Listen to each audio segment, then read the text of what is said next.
Thus the personal qualities of the kings at this stage of social evolution are deemed of vital importance. If they, like their consorts, are of royal and divine descent, so much the better, but it is not essential that they should be so. At Athens, as at Rome, we find traces of succession to the throne by marriage with a royal princess. For two of the most ancient kings of Athens, namely Cecrops and Amphictyon, are said to have married the daughters of their predecessors. This tradition is to a certain extent confirmed by evidence pointing to the conclusion that at Athens male kinship was preceded by female kinship. Further, if I am right in supposing that in ancient Latium the royal families kept their daughters at home, and sent forth their sons to marry princesses and reign among their wives' people, it will follow that the male descendants would reign in successive generations over different kingdoms. Now this seems to have happened both in ancient Greece and in ancient Sweden, from which we may legitimately infer that it was a custom practised by more than one branch of the Aryan stock in Europe. Many Greek traditions relate how a prince left his native land, and, going to a far country, married the king's daughter and succeeded to the kingdom. Various reasons are assigned by ancient Greek writers for these migrations of the princes. A common one is that the king's son had been banished for murder.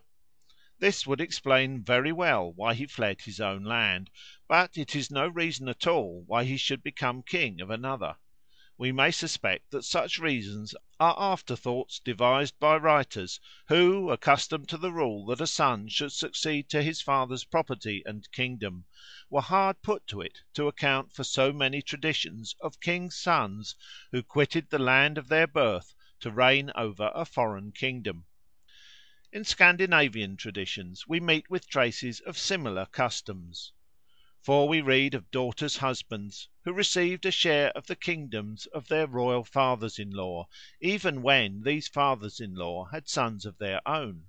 In particular, during the 5 generations which preceded Harold the Fair haired, male members of the Ynglingar family, which is said to have come from Sweden, are reported in the Heimskringla, or Sagas of the Norwegian Kings, to have obtained at least 6 provinces in Norway by marriage with the daughters of the local kings. Thus it would seem that among some Aryan peoples at a certain stage of their social evolution it has been customary to regard women, and not men, as the channels in which royal blood flows, and to bestow the kingdom in each successive generation on a man of another family, and often of another country, who marries one of the princesses and reigns over his wife's people. A common type of popular tale, which relates how an adventurer, coming to a strange land, wins the hand of the king's daughter, and with her the half or the whole of the kingdom, may well be a reminiscence of a real custom. Where usages and ideas of this sort prevail, it is obvious that the kingship is merely an appanage of marriage with a woman of the blood royal. The old Danish historian Saxo Grammaticus puts this view of the kingship very clearly in the mouth of Hermutrude, a legendary queen of Scotland. "Indeed she was a queen," says Hermutrude, "and, but that her sex gainsayed it, might be deemed a king; nay, and this is yet truer, whomsoever she thought worthy of her bed was at once a king, and she yielded her kingdom with herself. Thus her sceptre and her hand went together." The statement is all the more significant because it appears to reflect the actual practice of the Pictish kings. We know from the testimony of Bede that whenever a doubt arose as to the succession, the Picts chose their kings from the female rather than the male line. The personal qualities which recommended a man for a royal alliance and a succession to the throne would naturally vary according to the popular ideas of the time and the character of the king or his substitute, but it is reasonable to suppose that among them in early society physical strength and beauty would hold a prominent place. Sometimes, apparently, the right to the hand of the princess and to the throne has been determined by a race. The Alitemnian Libyans awarded the kingdom to the fleetest runner. Amongst the old Prussians, candidates for nobility raced on horseback to the king, and the one who reached him first was ennobled. According to tradition, the earliest games at Olympia were held by Endymion, who set his sons to run a race for the kingdom. His tomb was said to be at the point of the racecourse from which the runners started. The famous story of Pelops and Hippodamia is perhaps only another version of the legend that the first races at Olympia were run for no less a prize than a kingdom. These traditions may very well reflect a real custom of racing for a bride, for such a custom appears to have prevailed among various peoples, though in practice it has degenerated into a mere form or pretence. Thus there is one race called "love chase," which may be considered a part of the form of marriage among the Kirghiz. In this the bride, armed with a formidable whip, mounts a fleet horse, and is pursued by all the young men who make any pretensions to her hand. She will be given as a prize to the one who catches her, but she has the right, besides urging on her horse to the utmost, to use her whip, often with no mean force, to keep off those lovers who are unwelcome to her, and she will probably favour the one whom she has already chosen in her heart. The race for the bride is found also among the Koryaks of north eastern Asia. It takes place in a large tent, round which many separate compartments, called pologs, are arranged in a continuous circle. The girl gets a start, and is clear of the marriage if she can run through all the compartments without being caught by the bridegroom.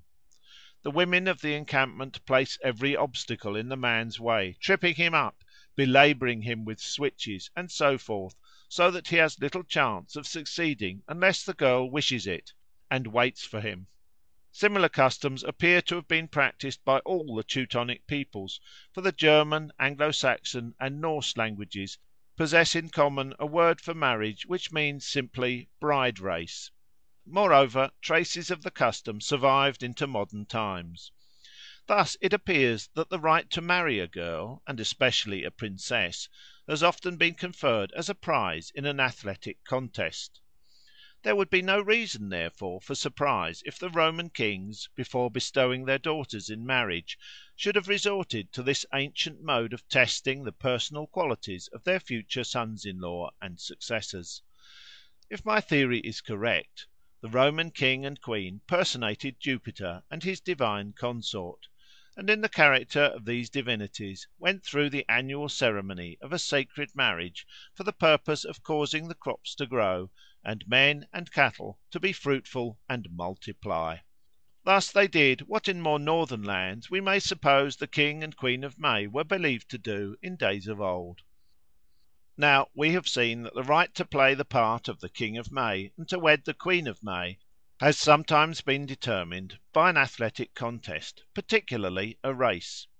This may have been a relic of an old marriage custom of the sort we have examined, a custom designed to test the fitness of a candidate for matrimony.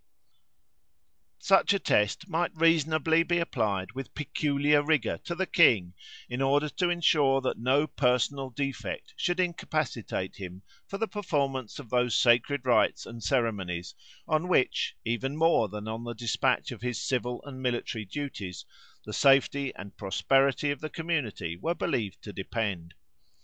And it would be natural to require of him that from time to time he should submit himself afresh to the same ordeal for the sake of publicly demonstrating that he was still equal to the discharge of his high calling.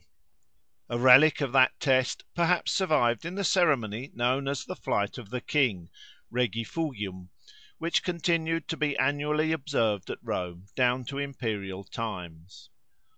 On the 24th day of February a sacrifice used to be offered in the Comitium, and when it was over the king of the sacred rites fled from the forum.